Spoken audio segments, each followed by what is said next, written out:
اعوذ باللہ من الشیطان الرجیم بسم اللہ الرحمن الرحیم ربنا وابعث فیہم رسولا من انفسہم. دیکھو ابراہیم علیہ نبینا علیہ الصلوۃ والتسلیم نے جب اپنی بیوی اور بچے کو ایک لقودق میدان میں چھوڑا تو زمزم کا کنواں پیدا ہوا وہاں پر. ہمیں قصہ تو معلوم ہے. یہ زمزم اس کے بعد زمانے تک بند رہا. ہمارے پیارے آقا صلی اللہ علیہ وسلم کے دادا عبد المطلب ان کو خواب میں دکھایا گیا کہ فلاں جگہ کنواں ہے، زمزم ہے، کھودو. کسی نے ساتھ نہیں دیا.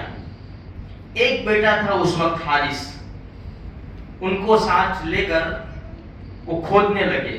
بڑے تھک گئے، کہنے لگے کہ اگر میرے 10 بیٹے ہوتے نا تو اس میں بھی کام آتے.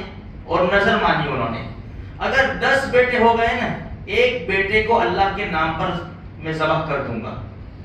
یہ نظر مانی عبد المطلب نے. اچھا،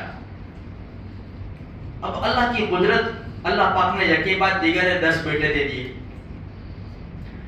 ایک مرتبہ بیت اللہ کے قریب آرام کر رہے تھے تو کسی کہنے والے نے کہا اپنی نظر پوری کرو. تم نے 10 بیٹے پر ایک بیٹے کو ذبح کرنے کی جو نظر مانی تھی وہ پوری کرو. قرآن میں بھی ہے وَلْيُوفُوا نُذُورَهُمْ، اپنی نظر کو، اپنی منتوں کو پوری کرو. کون سی منتیں؟ جو اللہ کے لیے مانی ہو. بھائی یہ میرا بچہ ٹھیک ہو جائے گا، میں روزہ رکھوں گا، میں 2 نفل پڑھوں گا. یہ منتیں اللہ کے لیے جو مانی ہو نا، وہ منتیں قرآن کہتا ہے وَلْيُوفُوا نُذُورَهُمْ. باقی دوسری منتوں کا اعتبار نہیں ہے. جو لوگ قبر وغیرہ اس کے اوپر کرتے ہیں، اس کا شریعت میں کوئی ثبوت نہیں ہے میرے بھائیوں.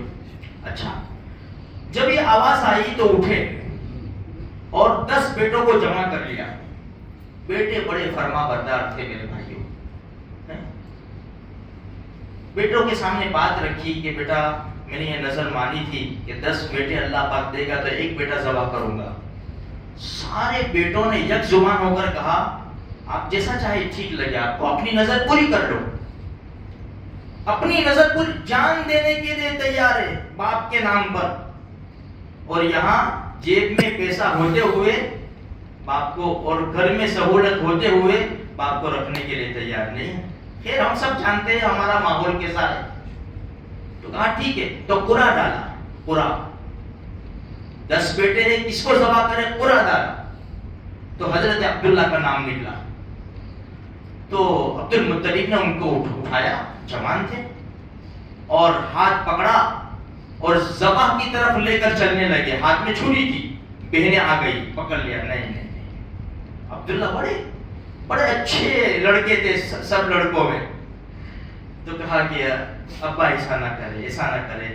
آپ ایسا کرے، اس زمانے میں مکہ کے اندر ایک آدمی کا اگر مرڈر ہو جائے تو 10 اونٹ دیت تھی. 10 اونٹ دے دو تو ٹھیک ہے بھائی، قتل معاف.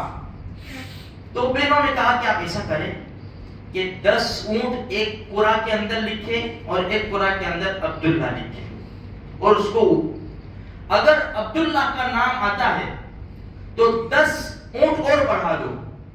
اگر اونٹوں کا نام آتا ہے تو 10 اونٹ ذبح کر دو. تو قرا ڈالا، چٹھی اٹھائی، حضرت عبداللہ کا نام، ہمارے نبی کے والد محترم کا نام. تو کہا کہ نہیں، 10 اونٹ اور بڑھا دو. 20 اونٹ اور حضرت عبداللہ کا نام. 30 40 50 90 تک حضرت عبداللہ کا نام نکلا.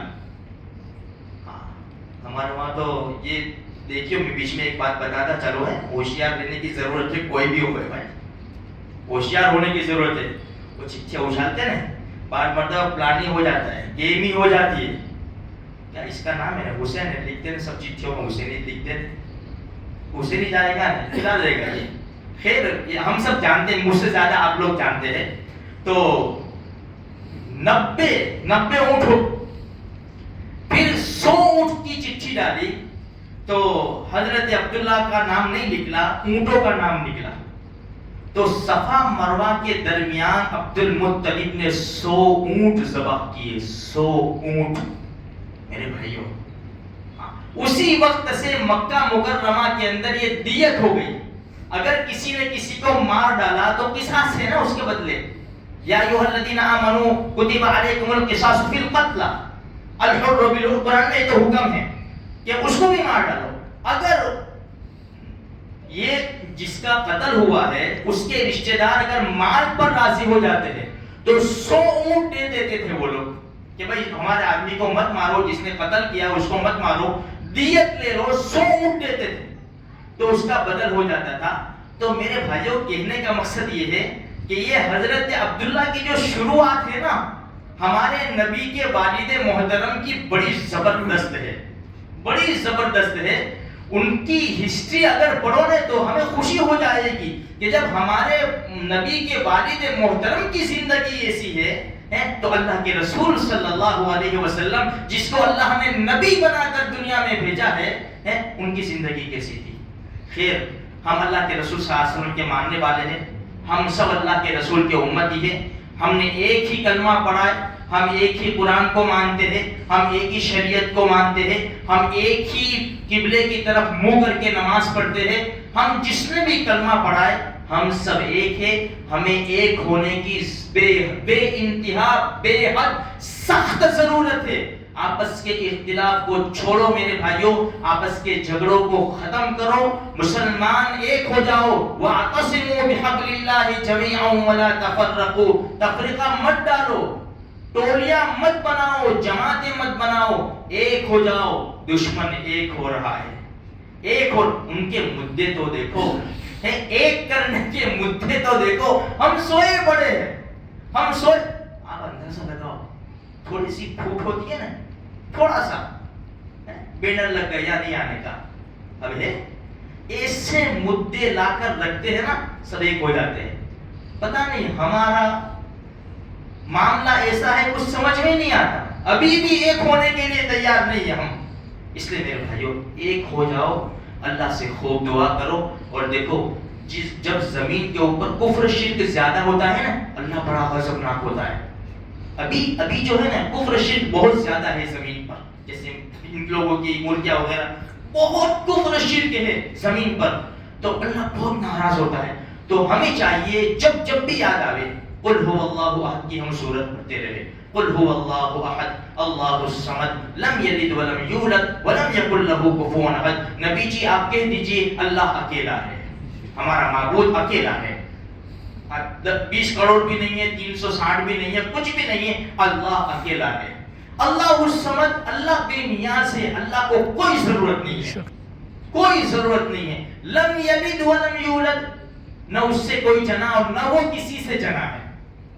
ولم یکن لہ کفوا احد, اس کا کوئی شریک نہیں ہے. میرے بھائیوں یہ پڑھتے رہے, اپنے بچوں کو بھی تعلیم دے کہ قل هو اللہ احد کی سورت پڑھتے رہے. اللہ کا غصہ ٹھنڈا ہو اور دعاؤں کا خاص اہتمام کرے, نمازوں کی پابندی کرے. جس شہر کی مسجد آباد ہوتی ہے اللہ اس شہر کو آباد کر دیتا ہے. اس لیے ہمارے لیے ضروری ہے میرے بھائیوں, اس لیے کہ نازک وقت ہے, کب کیا ہو جائے کوئی کچھ نہیں کہہ سکتا. تو قل هو اللہ احد کی سورت پڑھو, دعا کرو, اور حسبنا اللہ و نعم الوکیل یہ بھی پڑھتے رہو. اللہ میری آپ کی سارے مسلمانوں کی حفاظت کرے.